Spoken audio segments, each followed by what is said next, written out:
MTV news Kannada ವಾಹಿನಿಗೆ ಸ್ವಾಗತ. ಬಾಗಲಕೋಟೆ ಜಿಲ್ಲೆಯ ರಬಕವಿಬನಹಟ್ಟಿ ತಾಲೂಕಿನ ಪೊಲೀಸ್ ಠಾಣೆ ಆವರಣದಲ್ಲಿ ನಡೆದ ಸಮಾರಂಭ. ಪಿಎಸ್ಐ ಶಾಂತಹಳ್ಳಿ ಮಾತನಾಡಿ, ಬನಹಟ್ಟಿ ಪೊಲೀಸ್ ಠಾಣೆಯ ಕರ್ತವ್ಯದ ವಾಹನ 20 ವರ್ಷಗಳಿಗೂ ಹೆಚ್ಚಿನ ಕಾಲ ಸೇವೆಯಲ್ಲಿ ಇದ್ದ ಕಾರಣ ನಿಯಮದ ಅಡಿ ಗುಜರಿ ವಸ್ತುವಾಗಿತ್ತು. ಕಳೆದೆರಡು ತಿಂಗಳಿಂದ ಕಾನೂನು ಸುವ್ಯವಸ್ಥೆ ಪರಿಪಾಲನೆ, ಕಚೇರಿ ಸುತ್ತಾಟ ಮತ್ತು ನಾಗರಿಕ ರಕ್ಷಣೆ ವಿಷಯದಲ್ಲಿ ತುಂಬಾ ತೊಂದರೆಯಾಗ್ತಾ ಇತ್ತು. ಹಳೆಯ ವಾಹನದಿಂದ ಏನಾದರೂ ಅವಘಡ ಸಂಭವಿಸಿದ್ರೆ ಎಂಬ ಭಯದಿಂದ ಅಲೆದಾಡಬೇಕಾಗಿತ್ತು. ಕೇವಲ 2 ತಿಂಗಳ ಹಿಂದೆ ಸಮಾರಂಭದಲ್ಲಿ ವಾಹನವನ್ನ ಖುದ್ದಾಗಿ ಕಂಡ ಉಮಾಶ್ರೀ ಮೇಡಂ ತಕ್ಷಣ ತಮ್ಮ ಅನುದಾನದಲ್ಲಿ ತಮ್ಮ ಠಾಣೆಗೆ ಹೊಸ ವಾಹನದ ಅನುದಾನ ಕೊಟ್ಟು ಇಂದು ಕರ್ತವ್ಯಕ್ಕೆ ಸೇರ್ಪಡೆಗೊಳಿಸಿದ್ದು ನಮಗೆಲ್ಲ ಸಂತಸ ತಂದಿದೆ ಎಂದು ಬನಹಟ್ಟಿ ಪಿಎಸ್ಐ ಶಾಂತಹಳ್ಳಿ ಶಾಸಕಿ ಉಮಾಶ್ರೀ ಅವರಿಗೆ ಅಭಿನಂದಿಸಿದರು. ಒಂದು 4-5 ತಿಂಗಳಿಂದ ನಿರಾವಳಿ ಬಂದಾಗ ಮೇಡಮ್ ಅವರು ಇಲ್ಲಿ ಅಸ್ಕಿ ಮತ್ತು ಆತಂಗಿ ಗ್ರಾಮಕ್ಕೆ ವಿಸಿಟ್ ಕೊಟ್ಟಿದ್ರು. ವಿಸಿಟ್ ಕೊಟ್ಟಾಗ ಅವಾಗ ಬಂದಾಗ ಏನಾಯ್ತು ಅಂತಂದ್ರೆ ನನ್ನ ವೆಹಿಕಲ್ ಅನ್ನ ಅಸ್ಕಿಯಲ್ಲಿ ನಾನು ಹಾಕಿದ್ದೆ. ಅದಕ್ಕಿಂತಲೂ ಮುಂಚೆ ರಾಹುಲ್ ಅಣ್ಣ ಹೇಳಿದೆ, ಮೇಡಮ್ ಅವ್ರಿಗೆ ಸ್ವಲ್ಪ ನಮ್ಮ ಒಂದು ವೆಹಿಕಲ್ ಕೊಡು ಅಂತ ಹೇಳಿಬಿಟ್ಟು ರಿಕ್ವೆಸ್ಟ್ ಮಾಡ್ಕೊಡ್ರಿ, ನನಗೆ ಅಷ್ಟು ಪರಿಚಯ ಇಲ್ಲ ಮೇಡಮ್ ಅವ್ರು ಅಂತ ಹೇಳಿದೆ. ಅವರು ಹೇಳ್ತೀನಿ ಅಂತ ಹೇಳಿದ್ರು. ಆಗ ಹೇಳಿದ್ರು ಅವರು, ಮೇಡಮ್ ಅವ್ರಿಗೆ ಹೇಳ್ತೀನಿ ನಿಮ್ಮ ವೆಹಿಕಲ್ ಹೆಂಗಿದೆ ಅಂತ ಒಂದ್ಸಲ ತೋರ್ಸೋಣ ಅಂತ ಹೇಳಿ. ಅದೇ ಟೈಮಿಗೆ ಏನಾಯ್ತು ಅಂದ್ರೆ ಮೇಡಮ್ ಅವ್ರು ವಿಸಿಟ್ ಕೊಟ್ಟಾಗ ನಾನು ಹೋಗಿದ್ದೆ ಆತಂಗಿ ಮತ್ತೆ ಅಸ್ಕಿಗೆ. ಅದು ಅಸ್ಕಿಯಲ್ಲಿ ನಿಲ್ಲಿಸಿದಾಗ ಮೇಡಮ್ ಅವ್ರು ನೋಡ್ಬಿಟ್ಟು ನಮ್ಮ ಜಿಪ್ಪ ನೋಡಿ ಶಾಕ್ ಆಗ್ಬಿಟ್ರು. ಈ ರೀತಿಯಲ್ಲಿ ಇಷ್ಟೆಲ್ಲ ಗೊತ್ತಿರ್ತಿದ್ರೆ ನಿಮ್ಮ ಜಿಪ್ ಏನು ನೋಡ್ತೀರ ನೀವೆಲ್ಲ ಅಂತ ಹೇಳ್ಬಿಟ್ಟು ಮೇಡಮ್ ಅವರು ಅವಾಗ ಎಲ್ಲ ಹೋಟೆಲ್ ಅಂತ ತಗೊಂಡೋಗಿ ನಿಮ್ಮ ಹೋಗಿದ್ದು ಸಾಹೇಬ್ ಜೊತೆ ನಾನು ಮಾತಾಡ್ತೀನಿ, ನಿಮಗೆ ವೆಹಿಕಲ್ ಬೇಗ ಬರುವಂಗೆ ನಾನು ಅವ್ರಿಗೆ ಕೊಡ್ತೀನಿ ಅಂತ ಹೇಳ್ಬಿಟ್ಟು ಅವತ್ತು ಹೇಳಿದ್ರು ಮೇಡಮು.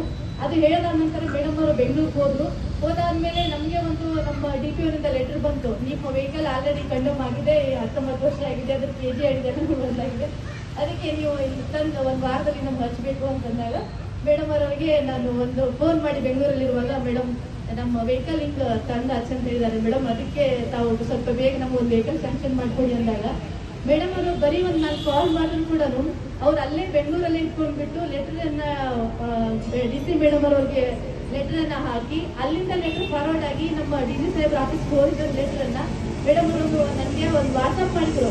ಅವ್ರು ನೋಡಿ ನಂಗೆ ತುಂಬಾ ಖುಷಿ ಆಯ್ತು. ಯಾಕಂತಂದ್ರೆ ಒಂದೇ ಸಲ ಹೇಳಿದ್ರು ಮೇಡಮ್, ಇಲ್ಲ ನಾನು ಕೊಡ್ತೀನಿ ಅಂತ ಹೇಳ್ಬಿಟ್ಟು ನಾವು ಬೆಂಗಳೂರಲ್ಲಿ ಇದ್ರು ಕೂಡ ಕಾಲ್ ಮಾಡಿ ಮೇಡಮ್ ಅವ್ರು ರಿಕ್ವೆಸ್ಟ್ ಮಾಡ್ಕೊಂಡಾಗ ನಾವು ಬರೀ ಒಂದು ಕಾಲಿಗೆ ಮೇಡಮ್ ಅವರು ಲೆಟರ್ ಪ್ಯಾಡ್ ಎಲ್ಲಾನು ಇಮಿಡಿಯೇಟ್ ಆಗಿ ಎಲ್ಲಾನು ಮಾಡಿಬಿಟ್ಟು, ಇಲ್ಲ ಅವ್ರು ಒಂದು 15 ದಿನದಲ್ಲಿ ವೆಹಿಕಲ್ ಅನ್ನ ಹೋಗ್ಬೇಕಂತ ಹೇಳ್ಬಿಟ್ಟು ಮೇಡಮ್ ಅವರು ಇಮಿಡಿಯೇಟ್ ಆಗಿ ಲೆಟರಲ್ಲಿ ವೆಹಿಕಲ್ ಇವ್ರಿಗೆ ಸ್ಯಾಂಕ್ಷನ್ ಆಗಬೇಕು, ಬನಹಟ್ಟಿ PSI ಅವ್ರಿಗೆ ಗಸ್ತು ತಿರುಗಾಡೋದಕ್ಕೆ, ಅವರಿಗೆ ಡ್ಯೂಟಿ ಮಾಡೋದಕ್ಕೆ ಅವರಿಗೆ ವೆಹಿಕಲ್ ಇರೋದೇ ಇರೋದ್ರಿಂದ ಒಂದು ವಿಚಾರ ಏನಂತಂದ್ರೆ ಮೇಡಮ್ ಅವರಿಗೆ ಮೇಡಮ್ ಅವ್ರು ದಿನ ಕೇಳ್ತಾ ಇದ್ರು, ಯಾವಾಗ ಬರುತ್ತಮ್ಮ ನಿಮ್ಮ ಜೀಪು ಯಾವಾಗ ಬರುತ್ತೆ ಅಂತ ಹೇಳ್ಬಿಟ್ಟು.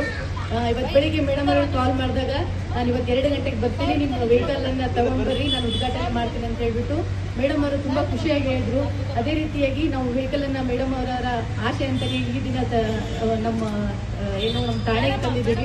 ಉದ್ಘಾಟಕರಿಗೆ ಆಗಮಿಸಿದ ಸಿಪಿಐ ಸಂಜೀವ್ ಬಳಿಗಾರ್ ಮಾತನಾಡಿ, ಇಲಾಖೆಯ ಬೇಡಿಕೆಗೆ ತಕ್ಷಣ ಸ್ಪಂದಿಸುವ ಮೂಲಕ ಶಾಸಕಿ ಉಮಾಶ್ರೀ ಮೇಡಂ ನಮ್ಮ ಸಿಬ್ಬಂದಿಗೆ ಕರ್ತವ್ಯ ನಿರ್ವಹಿಸಲು ಬೇಕಾದ ಸಹಾಯ ಸೌಲಭ್ಯ ಕಲ್ಪಿಸಲು ನೆರವಾಗುವುದಾಗಿ ನೀಡಿದ ಭರವಸೆಯಿಂದ ಸಿಬ್ಬಂದಿ ಸಂತಸಗೊಂಡಿದ್ದಾರೆ. ತೇರದಾಳ ಪೊಲೀಸ್ ಠಾಣೆಯ ವಾಹನವು ಹಳೆಯದಾಗಿರುವ ಕಾರಣ ಅದಕ್ಕೂ ಸರ್ಕಾರದ ಮಟ್ಟದಲ್ಲಿ ಯತ್ನಿಸಿ ನೆರವಾಗಲು ಮನವಿ ಮಾಡಿದರು. ಇಲ್ಲಿ ಬಂದಿರುವಂತಹ ಪತ್ರಿಕಾ ಮಾಧ್ಯಮ ಮಿತ್ರರು ಹಾಗೂ ನಮ್ಮ ಇಲಾಖೆಯ ಎಲ್ಲ ಸಹೋದ್ಯೋಗಿಗಳು, ನಮಗೆಲ್ಲ ಇವತ್ತು ಬಹಳ ಖುಷಿ ವಿಚಾರ. ಯಾಕಂತಂದರೆ ಇಲಾಖೆಗೆ ನಮ್ಮ ಪೊಲೀಸ್ ಸ್ಟೇಷನ್ಗೆ ವಿಶೇಷವಾಗಿ ಒಂದು ಹೊಸ ಜೀಪನ್ನು ತಾವು ವಿಶೇಷ ಮುತುವರ್ಜಿ ವಹಿಸಿ ಕಾಳಜಿ ವಹಿಸಿ ನೀಡಿದ್ದಕ್ಕೆ ನಾನು ಇಲಾಖೆ ವತಿಯಿಂದ ಹಾಗೂ ವೈಯಕ್ತಿಕವಾಗಿ ತಮಗೆ ತುಂಬ ಧನ್ಯವಾದಗಳನ್ನ ಅರ್ಪಿಸ್ತೀನಿ. ವೆಹಿಕಲ್ನ ಕೇಳೋಕ್ಕೆ ನಾನು ಮತ್ತು PS ಅವ್ರು ಕೂತ್ಕೊಂಡು ಹೋಗಿದ್ವಿ. ಹೋದಾಗ ಏನು ನಿಮ್ಗೆ ವೆಹಿಕಲ್ ಬೇಕಾ ಅಂತಂದ್ರು.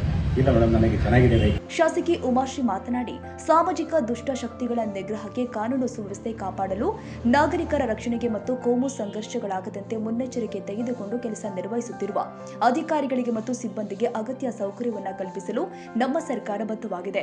ಠಾಣೆಯಲ್ಲಿ ಯಾವುದೇ ವಿಧದ ತಂತ್ರಜ್ಞಾನಗಳ ಅಳವಡಿಕೆಯಾಗಲಿ, ಅಗತ್ಯ ಸೌಲಭ್ಯಗಳಾಗಲಿ ಬೇಕಾದಲ್ಲಿ ನನ್ನ ಸಹಕಾರ ನಿರಂತರವಾಗಿರುತ್ತೆ.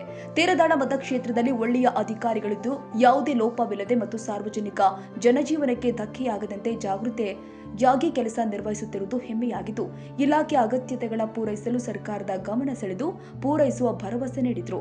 ಇದೇ ಸಂದರ್ಭದಲ್ಲಿ ರಾಜೇಂದ್ರ ಭದ್ರನವರ್, ಚಿದಾನಂದ ಗಾಳಿ, ಸಂಜೀವ್ ಜೋತವಾರ್ ಸೇರಿ ಮತ್ತಿತರರು ಉಪಸ್ಥಿತರಿದ್ದರು. ತಾಜಾ ಸುದ್ದಿಗಾಗಿ MTV ನ್ಯೂಸ್ 24x7ಗೆ ಸಬ್ಸ್ಕ್ರೈಬ್ ಮಾಡಿ ಮತ್ತು ಬೆಲ್ ಐಕಾನ್ ಅನ್ನು ಒತ್ತಿ. ತಪ್ಪದೇ ಲಿಂಕ್ ಶೇರ್ ಮಾಡಿ.